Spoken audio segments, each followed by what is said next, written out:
Përshëndetje të nderuar miq, përshëndetje të dashur ndjekës, ja ku po vazhdojmë të takohemi në kanalin Monitor TV për të komentuar të gjitha gjërat që ndodhin brenda në një panel. Të ftuar sot në diell me Nevina Shtyllën ishte Xheneta dhe Redoni. Xheneta dhe Redoni për të dhënë qëndrime të ndryshme, për të dhënë mendime të ndryshme, për të dhënë fjalët e tyre, për të treguar qëndrimin e tyre. Redoni tha disa fjalë që në fakt ishin shumë të vërteta, që në një pikë të lojës tha me reagime që ka bërë, gjesti ka dëmtuar veten e tij, gjesti ka dëmtuar natyrën e tij, gjesti ka dëmtuar njeriun e tij, por në anën tjetër Egli është dëmtuar shumë, sepse është dëmtuar emocionalisht, është dëmtuar psikologjikisht, është dëmtuar fizikisht nga mënyra se si gjesti është sjellur në atë shtëpi. Ndërsa Xheneta tha që gjesti është një mashkull që po t'i afrohet një femër dhe po ta doj një femër, ai nuk e respekton atë femër, po mundohet ta nxjerrën sa më keq.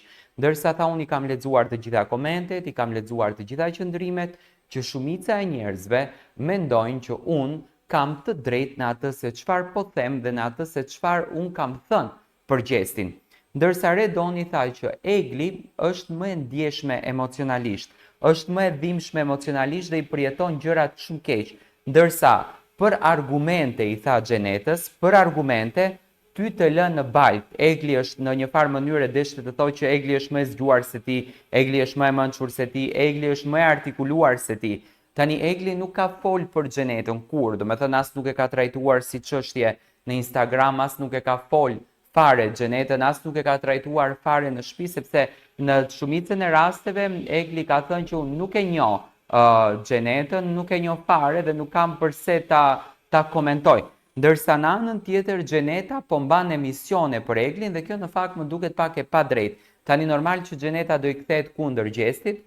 Sot ishte shumë entuziaste, sot ishte shumë e lumtur, por ajo që më ra në sy e pash mbrojtjen që po i bënte Redoni Eglit. Redoni po e mbronte Eglin shumë, po jepte shumë suport, le të themi, fjalës së Eglit, po jepte shumë ndjesi Eglit dhe në një pyetje që Nevina Shtylla ja bëri Redonit, çfarë do të kishe bërë ti në qoftë se ti do të shihje atë nishanin, dhe Redoni me buzëqeshje tha me sa qime, tha në asnjë mënyrë, unë mendoj tha që njeriu i cili e do dikën dhe do me të gjitha të mirat apo të këqijat që ka, dhe aty u pa ajo mbështetja dhe keqardhja që Redoni kishte ndaj Eglit, por njëkohësisht edhe që thumbonte Xhenetën nga pak, duke fol për Eglin fjalët më të mira. Xheneta u mundua që në fakt le të themi të godas deri diku Eglin, të godas deri diku gjestin, në një farë mënyra sa i vinte keq për Eglin, i vinte keq për shëndrimin që ka bërë Egli, dhe kjo në fakt thonte që e dëmton në lojë. A do të kemi një takim mes Redonit edhe Eglit? A do të kemi një afërsi mes Redonit edhe Eglit? A do të kemi një emocion mes Redonit edhe Eglit? Kjo mbetet për tu parë. Por ajo që unë pash sot dhe ajo që unë dëshiroja ta sjell pranë jush, një komentim që mua më tërhoqi vëmendjen, një emocion, një mbështetje njerëzore nga Redoni për Eglin, sinqerisht është për të duar trokitur dhe është për të vlerësuar se një mashkull i denj, një djalë me kaq kulturë, një djalë me kaq edukat, po mbështet një femër, po mbështet lojën e saj, po mbështet njeriun që është, po mbështet karakterin e saj, po mbështet vlerën e saj dhe nuk e gjykon për atë që gjesti bëri brenda, sepse Redoni tha kështu. Gjesti humbi tha shumë në lojën e tij, sepse bëri tha veprime të paimagjinueshme. Ky gjesti tha që e thriste Eglin në shtrat ta puthën, ky gjesti që e thriste tha Eglin në shtrat ta përqafon, ky gjesti tha që e thriste Eglin në shtrat të jep lumturi. Më në fund tha e bëri gjitha dramën e madhe, wow, kështu tha duke bërë vetëm për një nishan. Kjo tha është shumë ofenduese ndaj Eglit dhe shumë e paimagjinueshme ndaj Eglit. Tani Redoni tha që kjo është jo normale, njëkohësisht edhe panelistët e tjerë duke e shprehur gjë në të cilën u përfshi dhe Krisa, që dha mendimin e saj për këtë raport. Por a do të ketë një takim mes Redonit edhe Eglit? Redoni nuk e tregoi këtë gjë, domethënë ndoshta do të ketë edhe një takim për kafe. Redoni tregon që po e ndihmon shumë Eglin, po mundohet që nëpërmjet emisioneve t'i çon mesazhe të bukura.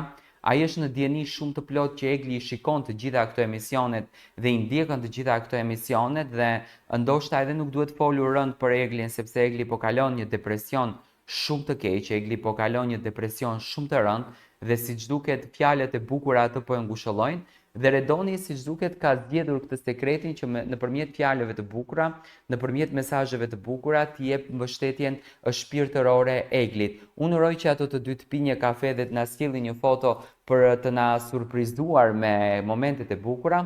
Sinqerisht Redoni tregon një djalë shumë modest, një djalë shumë të edukuar dhe një djalë shumë të mrekulluar. Në momentin që i tha Eglit që kësaj Xhenetës, më falni, që ti mund ta mundësh Eglin në gjithçka, por në argumente jo, se Egli me argumente të shkatron sepse është shumë e zgjuar, Egli aty gjesti aty kjo më falni.